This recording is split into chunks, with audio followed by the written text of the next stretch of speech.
Welcome back to What Arty Noobs with General Disturbance. This is the Nashorn. It's a tier 6 German tank destroyer. It's located on the northeast spawn of Glacier, and this one is under the command of SparkyGT. Now, as you know, the Nashorn's got an 88mm gun if it's got the top gun, and it's capable of doing 240 alpha and penetrating a whopping 203mm of armor with standard shells. And well, you can see straight off the bat that Sparky hasn't loaded any standard shells. He's gone for the APCR, which have got 237mm of pen.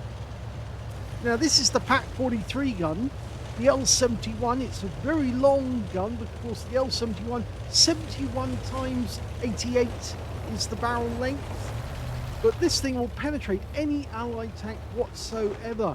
In fact, it often makes you wonder why the Germans even bothered to build any other tanks. Oh, look at that, straight through the M8A1 with his first shot. Picked up 277 with a high roll, and the guy's gone. Now, they started building this in October 1942. That was when the prototype was designed. It went into production in 1943, and that's when they built the most of them. And it continued in production all the way through until 1945 with various upgrades. Now, you may notice it looks very, very similar to a Hummel, and that's because basically they use the same hull. Yes, it's in fact they made 714 of the Hummel, but they only made 494 of the Nashorn.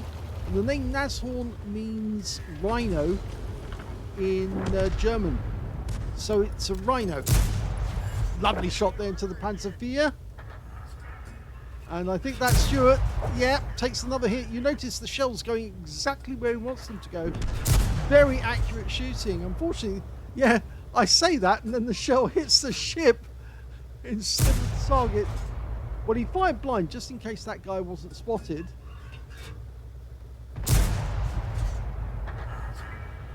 Okay, whoever it was, oh yes, the Panzerwehr has moved away from that position because it's obviously too dangerous for him to stay there. Oh, that was so close. And again, just misses the M5, who knows he's being fired at, but I don't think he can see us. Well, he won't see us now because we got him 226, and that's out of him.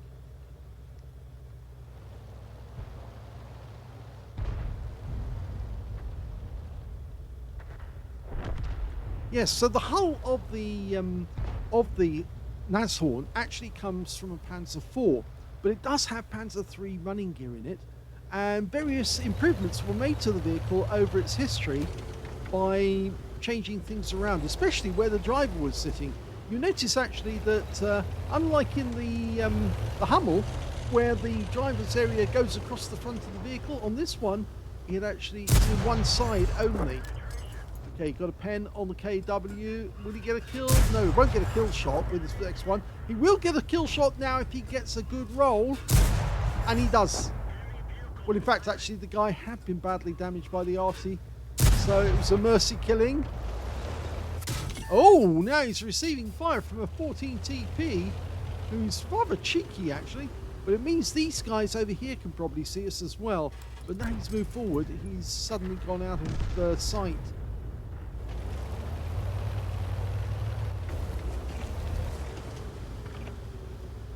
Just checking. So 2 kills only so far, but he shares the top spot with the SU-8. They've both got 2 kills.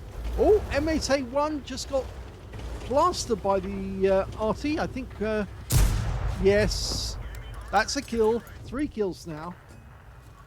1,600 hit points of damage already, and 3 kills.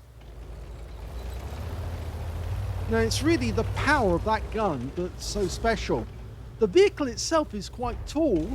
Ooh, very low gun depression, only 5 degrees. Lovely shot, high roll.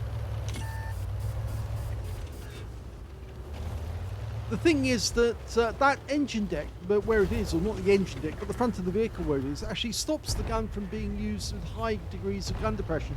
5 degrees only. but it is actually quite a tall vehicle as well, which made it fairly easy to be spotted, unlike the Jagdpanzer IV, which of course is the tank destroyer that Hitler favoured, because he thought that that was much smaller, much more difficult to be seen. And of course then he also favoured the Hetzer, the Jagdpanzer 38, because of course that was a low one as well. Hitler was in favour of tanks that couldn't be spotted. And we've just spotted a VK. He takes one round. It's a low roll for 234. We get another shot. It's still spotted. Takes another round in there, but it's a low roll, 227. Now he can get the... enemy Arty hits us, but the VK is gone. Yeah, enemy Arty just hit us for 182 hit points. That's a fair amount, actually, because we started with 670. So we're down by 1/3 of our health, and we're pulling back for the moment, but he might want to go up that little area. Yeah, I think that's where he's headed, actually. He's going to pop up there, and there's a Stug coming round from that direction. In fact, it's a Stug Fear. That's the premium tank, the reward tank for completing the first set of personal missions. And yes, he is spotted, still spotted, because the enemy RT shots are coming in his direction. Yes, so this tank destroyer wasn't very popular as far as Hitler was concerned, but it was generally cheap to build because, of course, it used the hull that they were already making. Now, you need to pull back because that guy can see you. The moment you come over the rise, he'll shoot you, and you won't be able to shoot him. So you need to stay here in the lee of that rock to stop the Arty getting you. Ow! Well, that didn't work because the enemy BP just put a round through us, knocked out our loader, and knocked out the gun. So he might have to pull back or go right alongside that rock. And the enemy Arty just fired again. But this time round, we managed to put the Stug Fear out of the game. And now he can get into hiding and stop the enemy from firing at him. He's only got 2% of his health left, so he can't afford to get splashed at all now. But at least he has 5 kills. He's one short of getting a Top Gun. Yes, so it was cheaper to build the Nashorn than it was to build the lower tank destroyers like the Hetzer. Well, the Hetzer was fairly cheap anyway, as it was, because it was based on a hull from pre-war. But the thing about the Nashorn was, because they were building so many the Hummels, it was easy enough to take one off the production line and fit the Pack 43 gun on it instead of the 15cm howitzer. Now it's got a decent amount of ammunition, 40 rounds, but he's used up a fair amount of that already.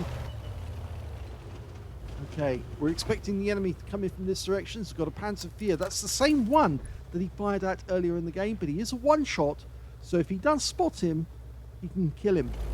88 coming in from a different direction. Easily punches through the hull. We were spotted. But he goes down, and that's the Top Gun. We'll have to pull back because the enemy RT will try and have a go at us.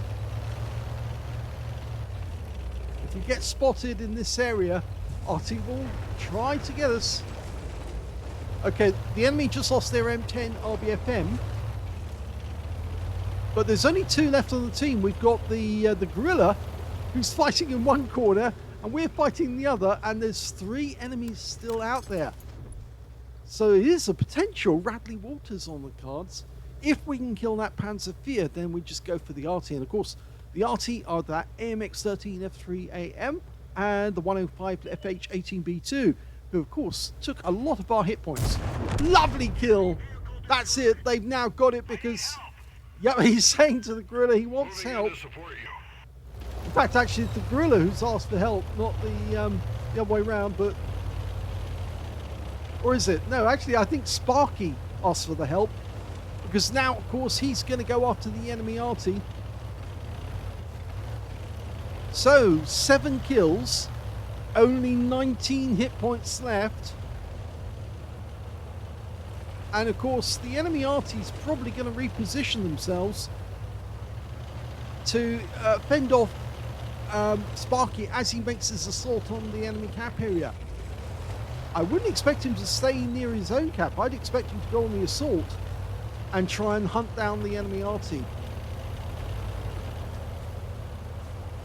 Of course, the Fifi's got a view range of 390 meters, but the AMX-13F3 is a little short-sighted in comparison. It's around the 260 meter mark, I believe. Okay, so he's decided to go high and try and spot the enemy from as far away as possible. He's found one of them. It's the Fifi. He knows he's been spotted. He probably can see us by now. Yes, he can. But there's nothing he can do, and that is the Radley Walters. We need to get off this cliff before the AMX-13F3 takes us out. And, oh, that was good. He got down in time. So, Radley Walters has now succeeded.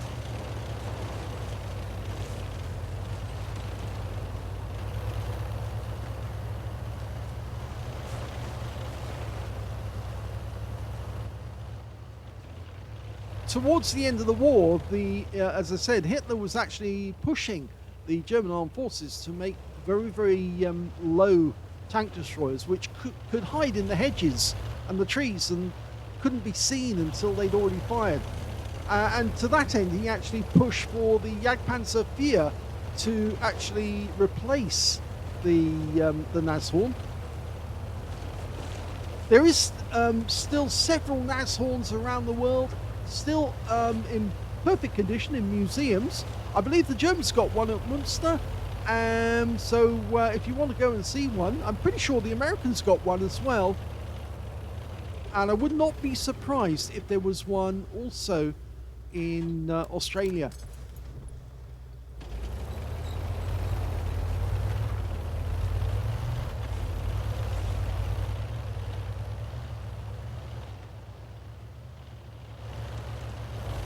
Of course, the other tank destroyers that the Germans were building towards the end of the war were the Jagdpanther and the Jagdtiger. Of course, those monsters actually came into the war because the Germans actually expected they were going to be facing a lot more of the IS-2s. And, oh! The Gorilla just killed the AMX-13F3, and that's the end of the game. It's a victory. Here's the end of battle stats. That was an ace tanker game for SparkyGT in the Nashorn. He managed to get a fire effect for doing more damage than the hit points of his own vehicle, Bruiser medal for getting at least 5 critical hits. In fact, he got 6. He got a Radley Walters medal, an epic medal for getting at least 8 kills. He got 8 exactly. And he got a high caliber for dealing the most damage in the game, and a Top Gun for getting at least 6 kills. And he took some risks on some of his shots, and lost a lot of hit points when, of course, he took on that Panzer IV. And, of course, the Arty then tried to have a go at him, but, well, that's the situation you're in. You have to try and work with what you've got.